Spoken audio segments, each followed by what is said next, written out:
I'm just going to try to show what MySQL Cluster is. MySQL Cluster is a distributed database engine. That means that the data is not stored on the MySQL server itself, it is stored in data nodes. Yeah.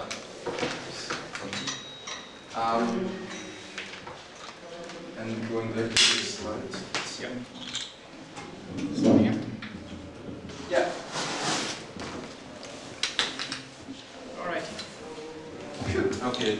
So MySQL Cluster is in-memory distributed storage engine. So that means that data is stored on different data nodes, and it's stored in memory.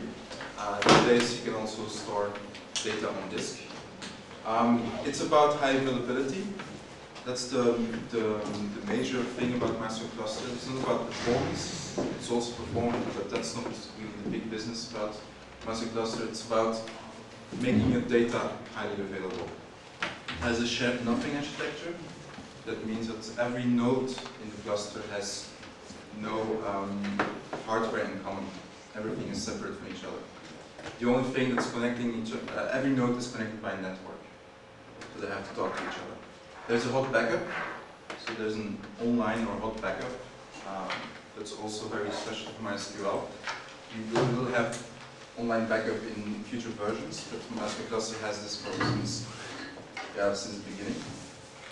It's transactional. It's next to IMDb, the second transactional engine for MySQL, and is asset compliant. So just push it. Okay. So here's an overview of MySQL Cluster. A typical setup. I'm starting at the top. These are your applications, PHP, all the other stuff, connectors connecting to MySQL servers. This is the MySQL servers everyone knows, MySQLD. And these MySQL servers are connecting to data nodes where the data is residing. So if anyone was in the previous talk with Spider engine, it's a little bit the same thing. The MySQL servers will talk through the network to data nodes to fetch the data. Every SQL node here is MySQL servers. They see all the same data. So at the same time, they see the same thing. So if this one writes data in it and commits the transaction, the other one will see it immediately. As I said, I didn't prepare too much for this talk, so I have to check a bit. Yeah, so data nodes, this is where the data and the index lives.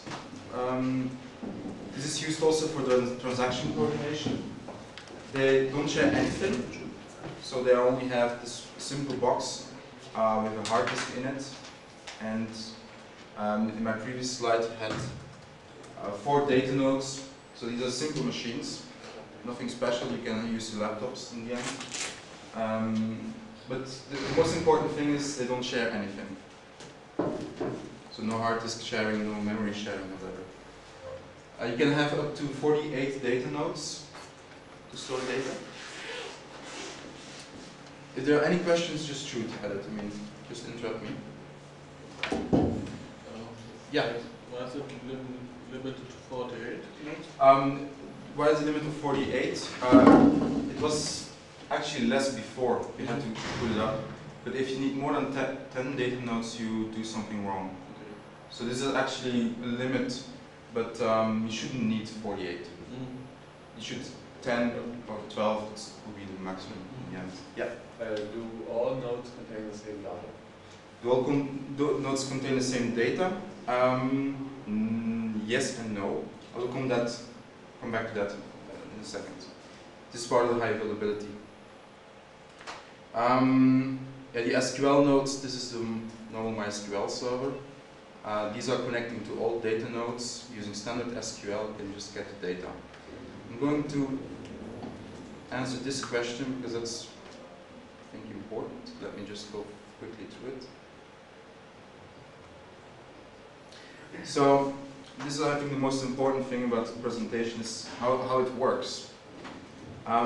This data is distributed, that means over a few data nodes, and it's fragmented in pieces. So every table is fragmented in 2 pieces, for example, or 4 pieces, depending on how much data nodes you have. So in the end, if you have 4 data nodes, you have a table. The table is split in 4. Now, to make things highly available, you have also replication between the data nodes. And this is something that I will show you right now. That's pretty cool in Cluster. So if you have 2 node groups with 4 data nodes in each of them, how many pieces is your data split into? 4. So 4 data nodes is 4 pieces. 4 data nodes in each node group. This is not possible. Sure it is. No. That's what a node group is. It's a group of data nodes. Yeah, we can only have 2 or 3. Okay, fine. So we have. So let's have 2. That's the most common. 2, and let's Yeah. have 4 node groups then. Just because if we have 2 and 2, people might not understand what you're dividing by to get the numbers. So you have 4 node groups and 2, so all the data is split in half. Is that what No. you're saying? You have a table, Right. you have 4 data nodes, and it's split in 4. So each fragment, No, then there's no redundancy. that's the thing. So you have the first fragments are going to each data node, and then you have the redundancy. There's a synchronous replication going on in each data node group, where each fragment is replicated to the other data node. So that means that, you guys in the back cannot see it perfectly, but But you can move up, there's plenty of room. yeah. So data nodes don't contain the same data, but each data node in the same node group contains the same data.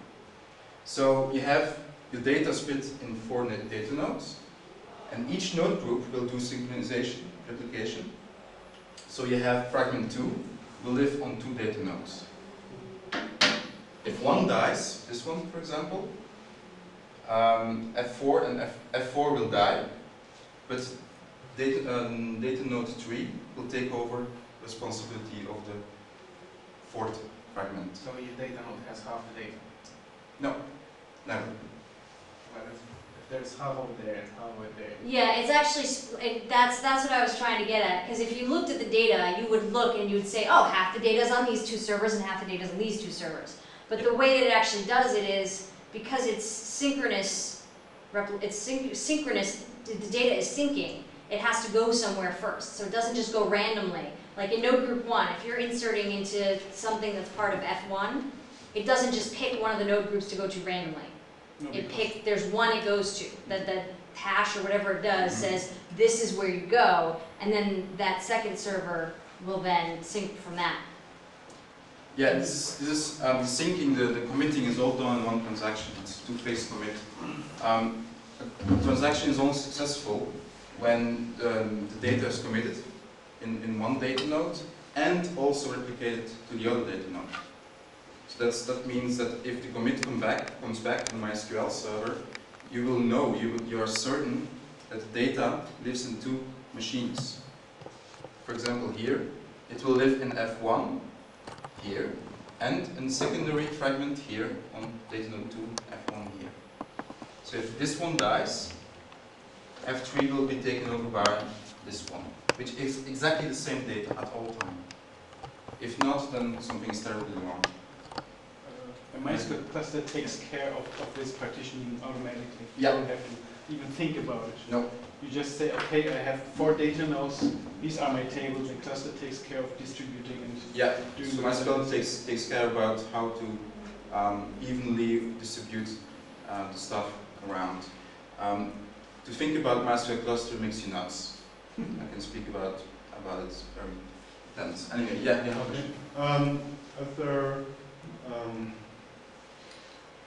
one transaction just reading, is there a way to use both as a cluster and the So if you're reading data, can you use all the data nodes and make it more faster and more Okay. performant? It's there are tricks being done in this thing, but usually it goes to the primary fragment, and the Okay. primary fragment is here the green one. yeah. But this is very technical. It will try to actually also go to the other one Okay. that's there. And does the server above does just look down at the data nodes and ask every data node who does include that kind of information, or? So if the MySQL server asks a question about Yeah. employee 10, for example, or that is not 10, but let's say he's, 3. yeah, it's going for 3, yeah, Michelle. Then there's a hashing going on, and then he knows that he can go to F2. The MySQL server queries one of the data nodes. One of the data nodes is in charge of returning the result set. So the MySQL server asks the data node, give me that information, and then this one single data node will communicate with the other data nodes. Okay, so I gather can the just data. ask every data node, I don't have to Yes. take the right No, one. no, no. That's done automatically. That's a transaction coordinator. Yeah. If a MySQL server asks a question to the cluster, one data node will become a transaction coordinator for this query, this session in the MySQL server, and this data node will know what to do. He will ask the other data nodes, get me the data, if needed, and this data node will not send all the data. All the other data nodes will directly send back, otherwise it will be too much. So there are query patterns in which MySQL cluster can be of a performance boost, yes, Okay. but not all of them. Yeah. But you have sometimes performance lag. Yes, So especially if you have full table scans or if you Yeah. have joins across multiple tables. These are not very performant in MySQL cluster. okay, yeah, sure.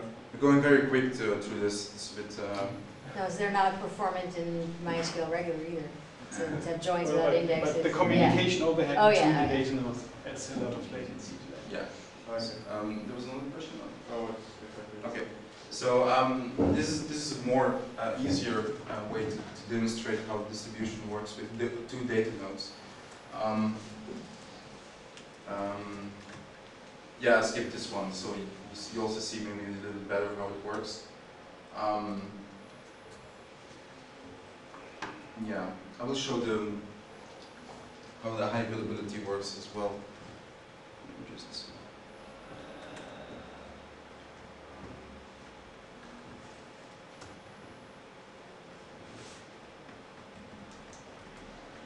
should keep preparing for these things. Okay. So this is probably the most important thing about MySQL Cluster is failure handling. I mean, your data is stored somewhere. That's nice. You use your SQL statements to get the data. But how does the failure handling work? What happens if a data node goes away or if a MySQL server crashes? Here's an example. Simple setup. The applications above two MySQL servers like you have all the time. And there you have your data nodes. What happens when an SQL node goes away? These are the MySQL servers where the application connects directly. If it dies, the application is responsible to actually go to the other MySQL server. So the MySQL server down, no problem. The application will have to figure out a way to connect to the other MySQL servers. This is done with, I don't know, load balancers or hard, something like that. This is the responsibility of the application developers and also the DBA bit, but I think in connectors you can actually say, you can give a list of MySQL servers to connect to, and one dies, connect to the other one, for example. So this is not really a big issue. Important is when a MySQL server dies, the transaction is aborted.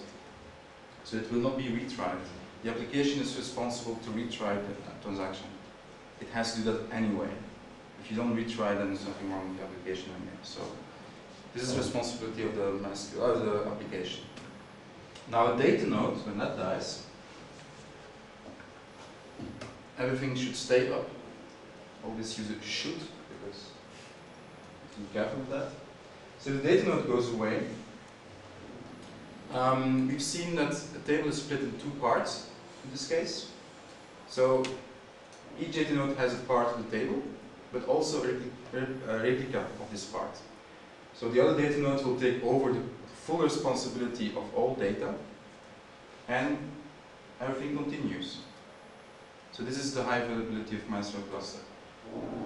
Again, transactions are aborted if the data node crashes, but again, the application should retry, should handle it. This is not something unusual. Yeah. What if there is a temporary error on a node? For example, it runs out of space, and on two-phase commit, on the first phase, it returns no, I can't commit. And this lasts for several retries. What in this case? Will the other node take the responsibility of all the data to itself? So what happens when there's a temporary error? Well, the data node will stop. Okay. So definitely there's something wrong and it will stop. So the other data node will take over everything. Will not. Will. Will. Yeah, yeah. I mean, yeah, okay. But when it can. And Yeah, when sure. it's running out of space, of course, then in both nodes there's a problem. So then if there's no data memory anymore, then it will choke. That's something you have to monitor. So if a normal MySQL server runs out of disk space, it will also stop working and do nothing until you make the disk space free. So the data node will also do that.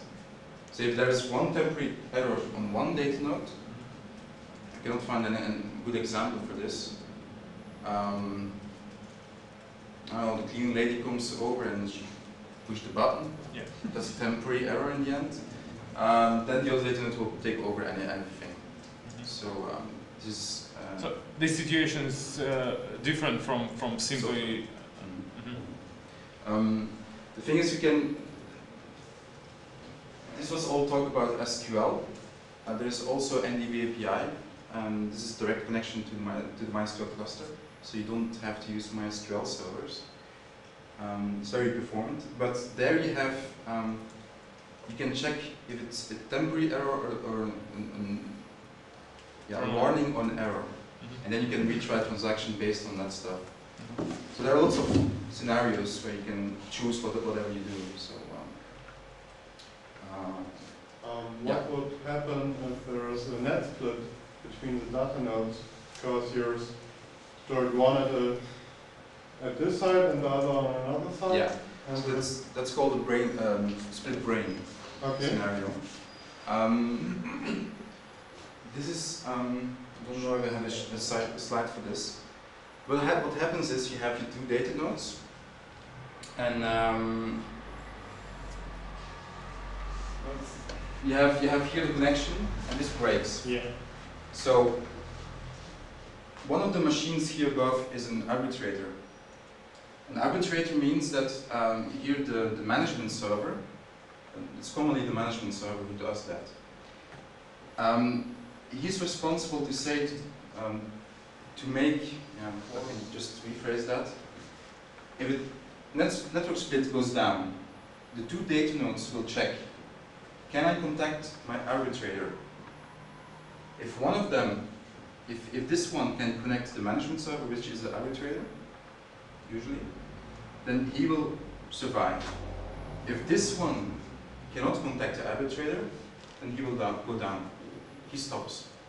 He cannot continue, it's not possible. So this is called the majority in the cluster. So this part has now the majority, and this can continue. This goes down permanently. And both SQL nodes will be informed about that. Once. Yeah, every SQL node here is connected to all data nodes, so they see it when something goes wrong there. But yeah, this goes all automatically, all magically. Okay, so there are no way to set up a multi-server environment with two locations You mean without replication. these data nodes? setting them in physically different locations. Yes, but the distance should be short. Okay. Latency matters a lot Yeah. for MySQL cluster. Latency is a killer for a cluster. So this connection here should be very, very good. So if you put there a cable in between, like over the Atlantic, it will be problematic. Okay. Yeah. Problem is, if the latency is too high, the data nodes run into timeouts and the transactions are That's blocked. hard beating. So preferably you should have a dedicated gigabit Ethernet connection in between the Okay. nodes, or something faster than that. It supports a proprietary fast networking protocol called Dolphin what's it called? ICS? Something like that. Interconnect, interconnect, Yeah. basically. It's a special set of network cards, pretty expensive, but latency in the microseconds or even better, it's very fast. It's usually not needed for mortals. You know, it's easy. It's used by big companies who think they need everything, but usually not. But yeah, this connection should be very good, very stable. They always connect to each other. They always see each other. So there's heart beating going on. So if one is getting too slow, even if the disk is too slow on one of the data nodes, a heart beating failures will come, and the other data node will say, I cannot work with that one. Go away. If you're talking about putting MySQL cluster in two separate locations for disaster recovery, we usually recommend that you set up a regular MySQL replication between two independent clusters. I will show that. Yeah, I'll I'm show going that to later talk on. about this in Yeah. my talk as well. Well, the thing is also with MySQL cluster is that when a data node fails, it comes back.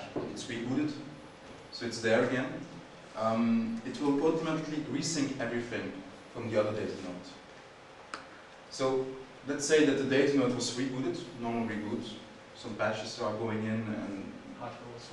yeah, some hardware something, and it takes only 2 minutes to reboot, or 3, whatever. But then the data node will not make a full copy of the other one, but he will check what has changed and send me everything over, because there is a redo block in this data node, and he will just take part of it that's important and get it for you. So this is very fast. If it's too long, if the data node was out, for example, an hour, then a full copy of the data is made from one to the other. This is all online. The applications there don't see anything about that, so they don't care. And this goes with every new version of MySQL Cluster. This process of syncing again and is going faster and faster, because it's very important that they come back immediately. I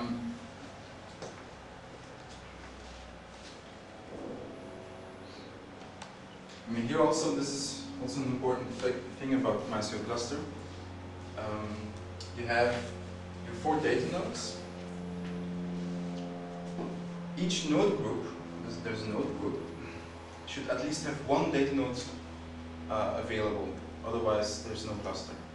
So, if those two die, then that one will have only half of the table, and you cannot work with half of your table. There's also a bit split brain scenario. But if this one fails, no problem. If that one fails as well, no problem. So you have, in each node group, you have 1 data node out. And that makes it, again, highly available. And this is maybe important for the people with less machines. You can put data nodes on the same machine, but you should take care that you don't put the same data node of yeah. So if you don't put these data nodes on the same machine, because if the machine goes down, you have all the data nodes gone with this node. So, but this goes automatically as well in MySQL Cluster.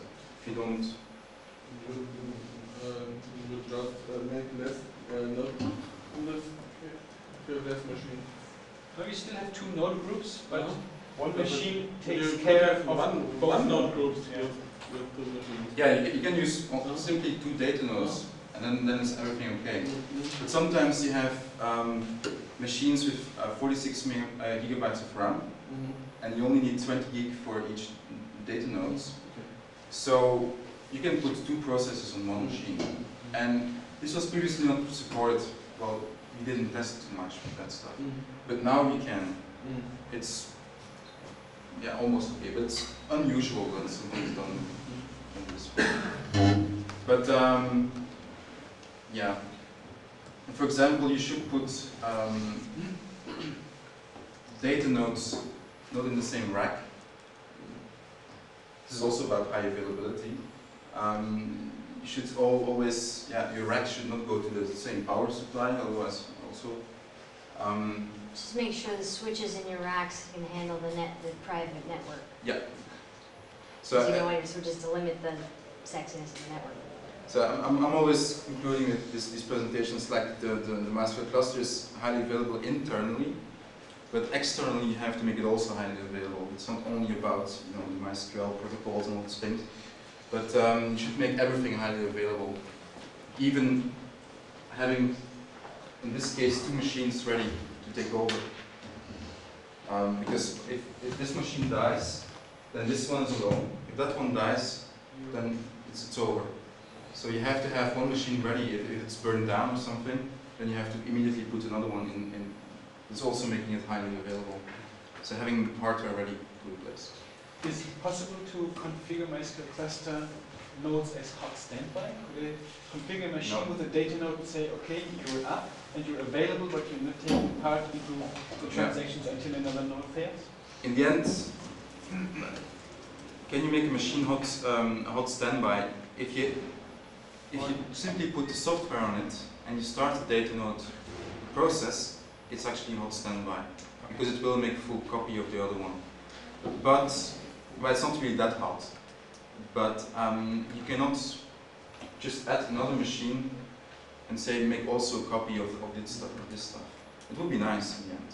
It would be cool.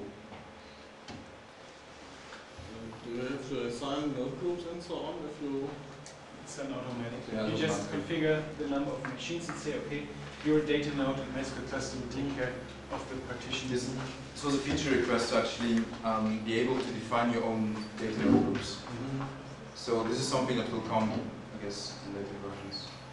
Because some companies really want to make their own. If you want to put them in different racks, you have to know which one is in each. No, it will do it. Well, it depends on which host you do. Yeah, you can of course query. It will tell you I'm logging to But then you have to exchange the servers in the graph. This is not done automatically, so this cannot be done automatically. But yeah, true. So, yeah. If we compare the setup to RAID, to hardware RAID for hard drives, it looks like it's similar to RAID 10, right? 10, yes. What about RAID 5? I know it's criticized and so on, and it's not used, but it protects you from losing one whole node group. What about this? Would it be possible? I don't want to compare with RAID 5 or whatever, but yeah. I mean, keeping a separate checksum. Yeah, I see what you mean. But this is hot standby, what Lance was asking actually. This is actually having in each node group at least one machine which does nothing except getting the data from one of the others. Yeah, but in that case you would need to have a machine in every group. Yeah. And in my case, is that to have a separate group of 2 machines, so fixed amount of machines, that would protect you from losing any notebook. I guess if you start distributing data like that, the performance will suffer more because it will be much harder to actually have a good algorithm to find all the data you're scanning for. Right now, if you put it like this is also a partitioning scheme. You can apply algorithms to quickly find the node that is in charge of the data. If it's spread across like that, they will be much more traversing until you find the data that you're looking for indexing. And every data has to be committed, so it's 2-phase commits, so it makes sure that the data is everywhere on data nodes. So if you add more data nodes, you have to also check those. And it's again a network connection. So it's not. Yeah, but just one more data node group. Everything more is more stuff. I mean it's. Yeah, but if you have 100 and then 101 doesn't matter. I mean I don't know what is the technical stuff for. In the end it's currently not possible to do that. Okay. So this is something nice. I mean it has been said before. So I'm just going to go quickly through it now. The backups. you can make a hot backup of your cluster. Just dumps everything on data nodes. Has nothing to do with MySQL dump. I mean, this is not SQL, this is just pure cluster data. There's no interruption, of course. You should use MySQL dump for getting the schema, because MySQL cluster has no clue about stored procedures, no clue about triggers, no clue about other tables, of course. So you do the whole online backup inside cluster. You do schema backup on one of the SQL servers on top of it. You can also, of course, restore the data. Maybe that's something that we should really emphasize. MySQL Cluster is a completely separate application and process from the MySQL server. Yeah. You have a MySQL D running, and you have other processes that resemble MySQL Cluster. MySQL D just talks to this cluster as if it were another storage engine. And in fact, you can even use MySQL Cluster without having a MySQL server, using the server as a front end. You can talk to cluster directly with its own API. So you can use MySQL Cluster as a highly redundant data store. I guess, can you talk to it with interesting keys and values? What does the API look like? Do you know? It's terrible. It's terrible. Okay. It's a headache. No. And it doesn't use SQL, right? No, not at all. And the API is very cool, but if you try to do that in C++, good luck. I mean, it's a hard thing.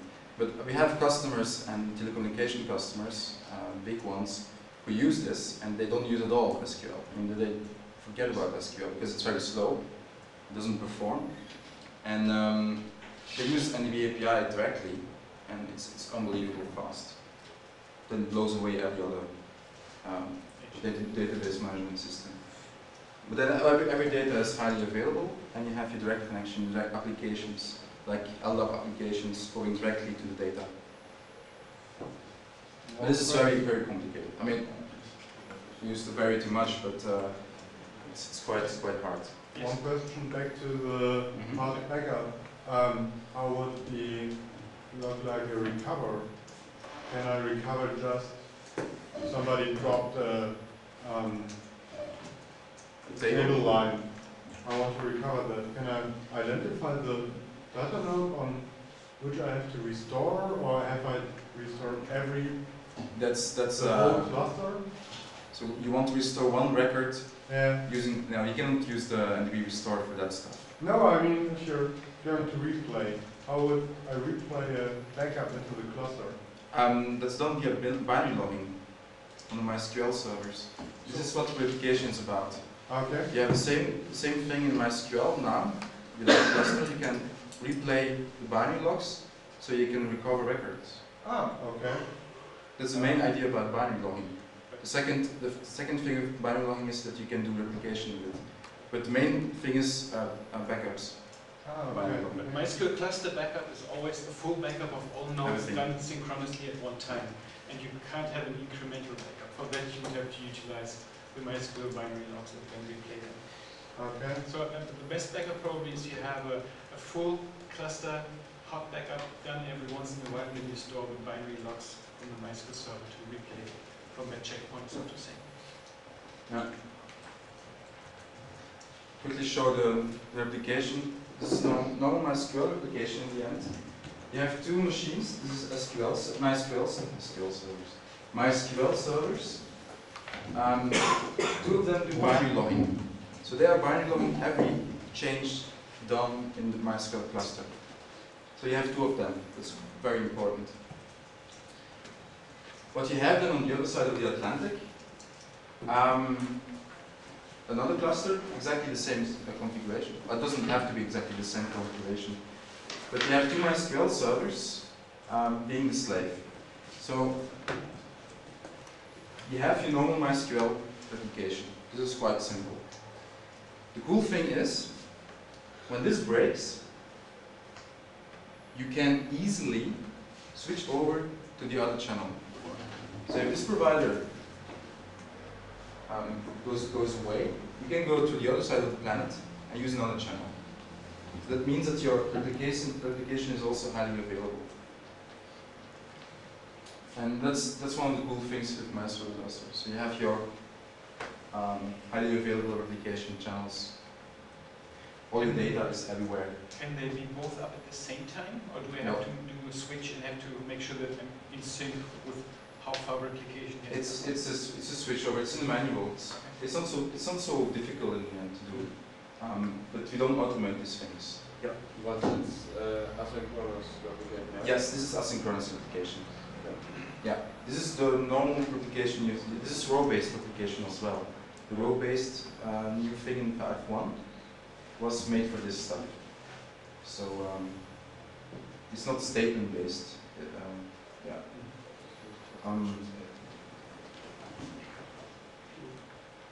Yeah. Use cases for this for MySQL Cluster is lots in telecommunication. So we have HLR and SLR. These are used for GSM networks. So for home location records. So when you move your mobile, every time you are on a new antenna, the data is updated. And this is where MySQL Cluster is used most commonly. This is also where it was built for. It was built by Ericsson. And MySQL bought this part, this team and this software from Ericsson.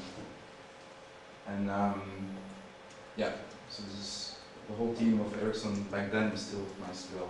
So, or whatever. Actually, they were a separate company. It was a spin-off. Yeah, a spin-off. Yeah, it's a subsidiary or something. Is that? Yeah. So you cannot just alter table, engine, cluster. The application has to be written for MySQL Cluster. 2 years ago, Chris Buitart tried to put a Drupal into MySQL Cluster. It failed. It's not made for that. It's still in memory. You are limited to your RAM. It was back then. Yeah. I wonder if he would make a test nowadays with the latest version of Cluster. It would be better, but still, your application has to be built for it. You have lots of customers trying to put it in, and then running into problems, and then having problems. Yeah. Did someone publish a cookbook or hints about changing a classic MySQL replication-based application to a cluster application? So if anyone, oh yeah, that's an interesting question. If anyone wrote how to actually build rewrite the application like for hints. No, yeah. No This is actually, a customer actually asked us that last week. Yeah, we're gonna make something like that. And I think Johan Anderson, the blog, there are lots of blogs going on around MySQL Cluster from developers and consultants. So yeah, this question was up, and we're gonna make something. So what's we checked for? Keep in mind when converting your application. When converting, and what keep in mind when making application cluster. So you're aware of the limitations that we're trying.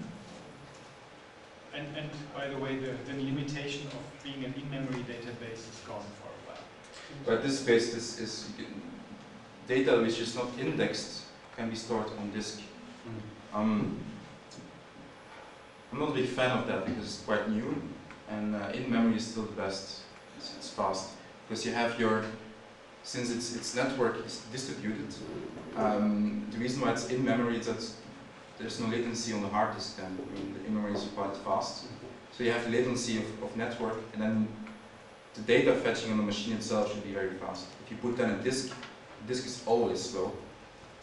Yeah, and I'm pretty skeptical of something that's built for one particular, like there's probably a lot of optimizations, not just like, okay, this is how it works, but just like the little tricks and tips and whatever that's probably just not based on gonna, where it came from, right?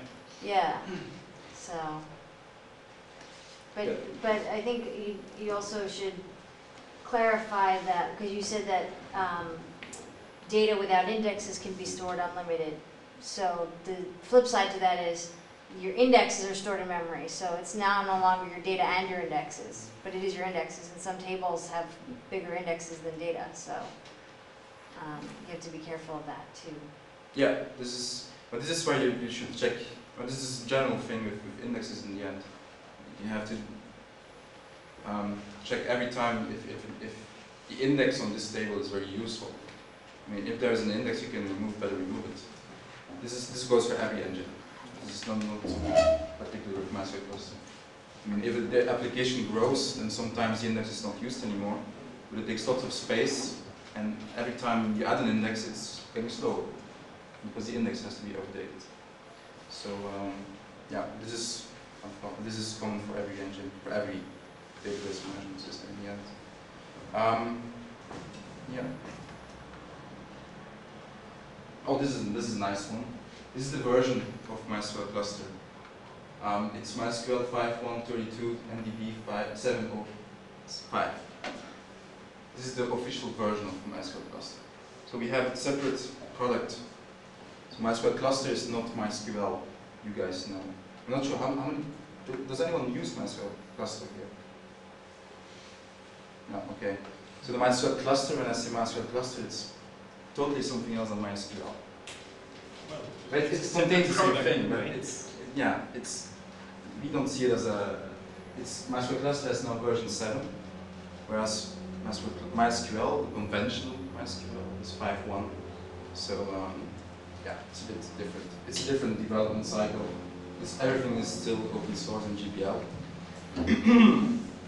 But the MySQL 5.1, for example, binaries, they don't have anything with MySQL Cluster mode. So you have to download a separate package. And this is where you find everything.